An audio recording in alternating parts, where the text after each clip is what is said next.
Hi friends, welcome back. Step up year of the dance 2019లో వచ్చింది. ఇప్పుడు prime వీడియోలో తెలుగాడేలో కూడా ఉంది. మరి ఈ మూవీ ఎలా ఉందో తెలుసుకునే ముందు ఇలాంటి తెలుగు డబ్బింగ్లో వచ్చే మూవీ రివ్యూస్ కోసం మన ఛానల్ని సబ్స్క్రైబ్ చేసుకోండి భయ్య. ఏంటి ఎడిటింగ్ మారింది అనుకుంటున్నారా? నా ఫిల్మోరా కొద్దిగా క్రాష్ అవుతుంది, అందుకే ఈ వీడియోకి ఇలా అడ్జస్ట్ అయిపోండి. ఈ స్టెప్ అప్ ఫ్రాంచైజ్లో ఇప్పటికే 6 మూవీస్ వచ్చాయి. ఫస్ట్ మూవీ స్టెప్ అప్ 2006లో, step up to the streets 2008లో, దాని తర్వాత స్టెప్ అప్ 3D వెర్షన్ 2010లో, 2012లో స్టెప్ అప్ ద రెవల్యూషన్, 2014లో step up all in one, last movie step up year of the dance 2019లో. ఇదే లాస్ట్ మూవీ. దీని తర్వాత మరి ఏది రాలేదు. ఈ step up movies, street dance మూవీస్కి ఒక బిగ్ ఫ్యాన్ బేసే ఉంది. డ్యాన్స్ అంటే ఇష్టమైన ప్రతి ఒక్కరికి కూడా ఈ మూవీస్ ఎంటర్టైన్ చేసే. అప్పట్లో డివిడీలు కూడా అరగదీసే వాళ్ళం మేము కూడా.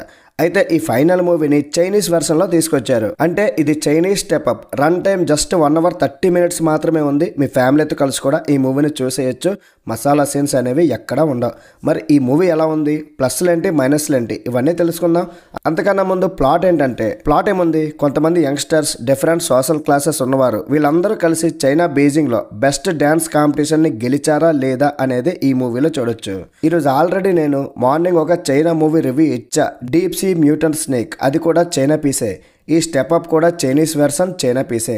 టైం బ్యాడ్ అనుకోవడం అంటే ఇది భయ్య. ఈ స్టెప్ అప్ ఫ్రాంచైజ్లో వరస్ట్ మూవీ ఏదైనా ఉందంటే ఈ లాస్ట్ మూవీ చైనా వాళ్ళది. టోటల్ గార్బేజ్, చెత్త అనమాట. ఈ చైనీస్ మూవీస్ అంటేనే పెద్దగా ఇంట్రెస్ట్ ఉండదు నాకు. ఇలాంటి రాడ్ మూవీస్ తగులుతుంటే ఇంకేం ఇంట్రెస్ట్ వస్తుంది నెక్స్ట్ టైం చూడడానికి. ఆ మధ్య ఏదో వాండరింగ్ ఎర్త్ 2 అనే మూవీ వచ్చింది, అది నచ్చింది. ఇది స్టెప్ అప్ కాదు, స్టెప్ డౌన్. నేనేమంటానంటే షట్ అప్. అండ్ సెటప్ అయితే అస్సలు బాగలేదు.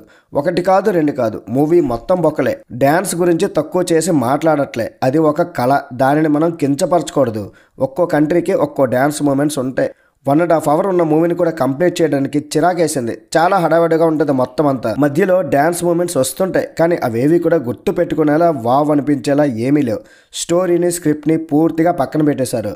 అసలు కాన్సన్ట్రేట్ చేయలే. అసలు ఈ డ్యాన్స్ కాంపిటీషన్ గెలవాలి అంటేనే అదొక ఎమోషన్లా చూపించాలి. అసలు ఎక్స్ప్రెషన్స్ లేవు, ఎమోషన్స్ అయితే అస్సలు లేవు.